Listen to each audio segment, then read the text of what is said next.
Hi, everyone. In early January of this year, I published this to X, and it became one of the most discussed topics for a while. Now, take a look at this. See this date? 5 years ago, I said the same thing. I think that the biggest problem the world will face in 20 years is population collapse. And no one cared. What does that mean? We need to take the public attention away from the Republic of Texas. Otherwise, humanity is doomed, plain and simple. Sorry to be the bearer of bad news, as usually it's done by the HR department. Here goes. Humanity is facing extinction. It won't disappear as fast as people who message you exclusively voice messages instead of texting, but still. Over the next 100 years, every country will be faced with declining population, a collapse of the existing pension and economic systems, and, worst of all, with the fact that there's no one left to colonize Mars. Although currently I'm one of the few talking about, soon you'll hear it from the ladies working at hair salons, kids at playgrounds, and then, finally, from major TV channels. But maybe not the latter. There won't be anyone left to actually watch television. And so we'll be going the way of Triceratops, saber-toothed tigers, and VCRs. That the time is nigh. And you may ask, if I tweeted this back on January 3rd, why is the episode covering the topic airing just now? It's simple. I wanted to see the birth rate figures for 2023. The data is here, and, well, turns out I'm right, just as always.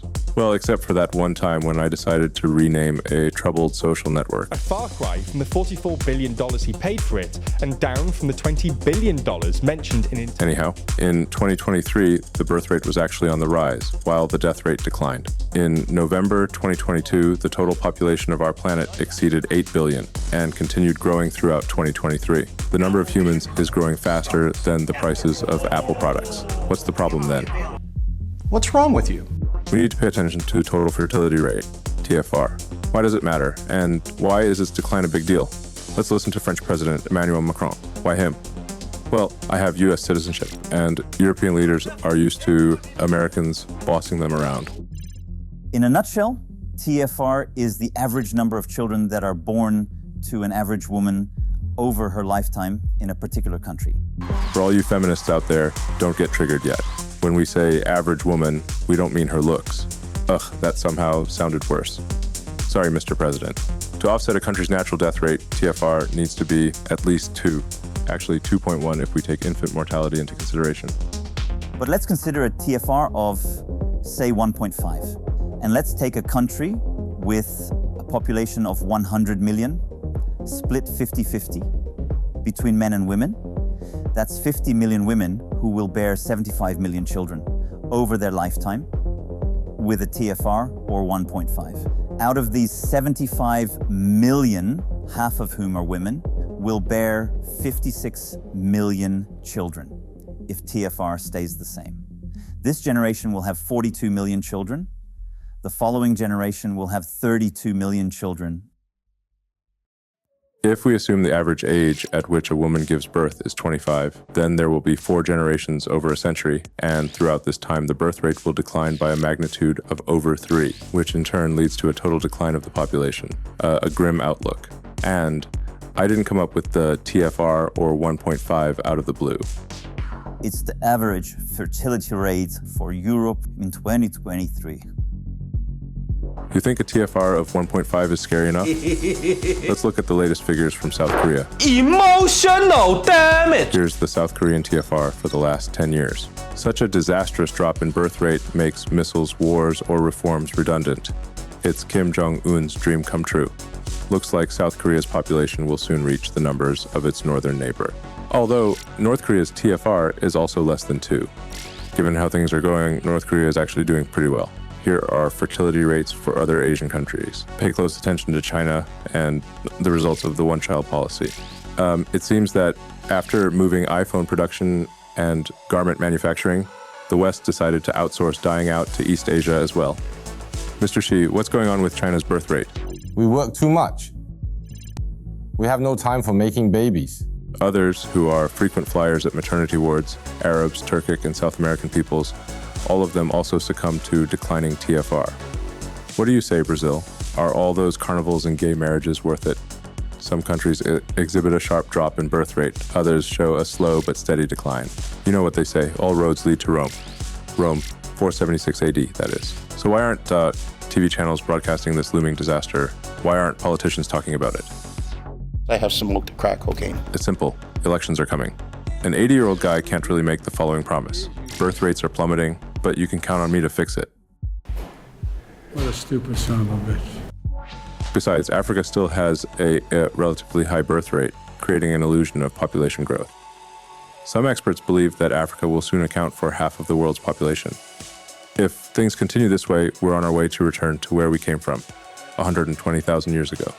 Netflix and Disney were the first ones to realize that. While everyone thought they went woke and anti-racist, but in truth, they simply decided to adapt our cultural heritage to the new trends. And yet, TFR is dropping in African nations as well, in some faster than in others. Humanity is like a grape. It becomes not only darker with time, but also smaller. We believed that the greatest demographic threat was overpopulation, but it turns out the opposite was true. In theory, this should change the way we consider everything, including politics. But just take a look at what's in the news this year. This war, that war, potential war. Israel, Ukraine, Sudan, Houthis, Taiwan. When humanity's future is at stake, you don't support one side or the other. You try to put an end to all conflicts. All this stress doesn't really put people in the mood. No wonder the birth rate is abysmal. Or take the US south border. This immigration crackdown is a great card to play in the elections. But if the United States is facing population collapse, immigration might be the only way to replenish its human resources. Or how about the US-China trade war? Sanctions? Semiconductors? What the countries should be doing is deciding how the world's two strongest economies are going to feed Africans, preferably while they live in Africa and not run off to US and China. First, we need to figure out why TFR is dropping. On one hand, it's pretty clear. People don't want to bring children into a world where they throw soup on the Mona Lisa. In all seriousness, it's much more complex than that. This chart illustrates that the more prosperous a country, the lower the birth rate is. Surprisingly, it doesn't take much improvement to the quality of life for the fertility to drop. Just look at India. You can call life there comfortable, only if you're a cow or an intestinal bug. And yet, last year, India had the sharpest decline in fertility rate. They just chose the wrong metric. We work too much. As soon as people start earning money, and as soon as the country develops retirement programs and other social institutions, the number of kids to have becomes a conscious choice instead of a necessity. To take care of your old and decrepit self. And a conscious choice poses new challenges. Back when mankind's only entertainment was sex and drums, babies were being born left and right. But today guys have PlayStations, motorboats, and Pornhub.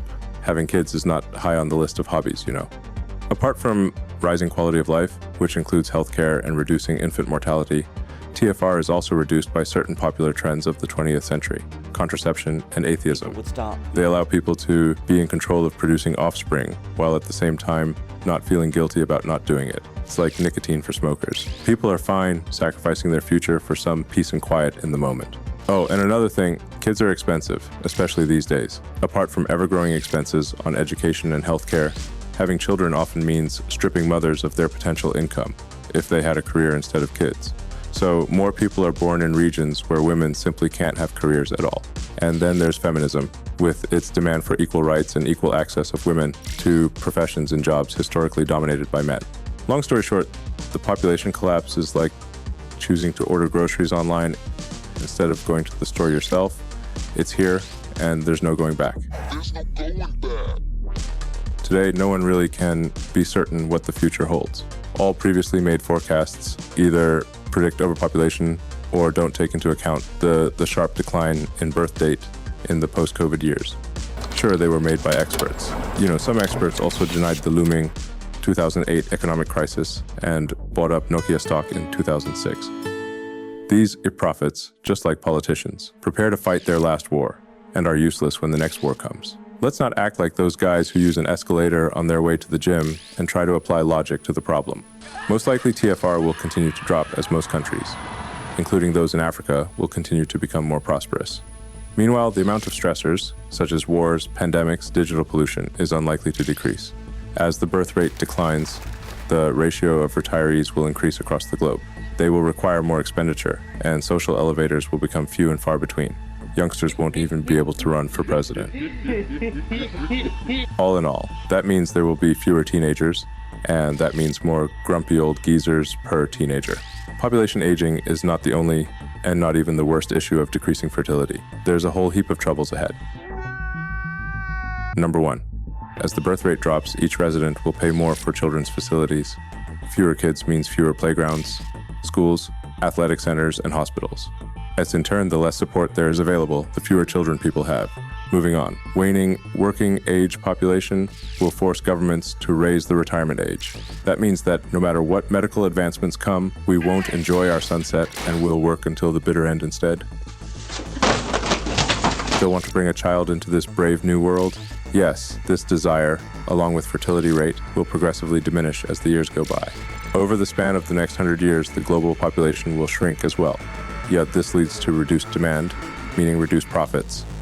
In turn, this leads to long-term loans, and eventually to the demise of the consumer society as the primary economic driver.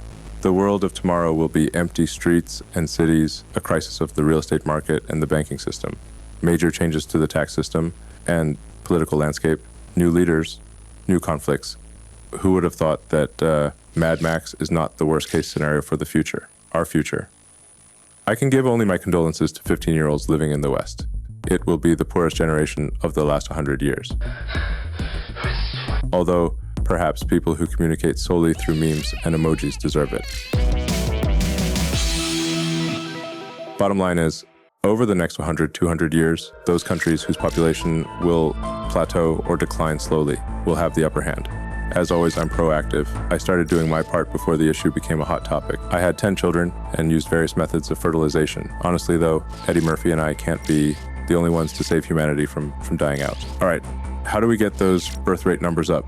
First, as I've mentioned, we need to end armed conflicts all over the world. Second, financial incentives for having babies.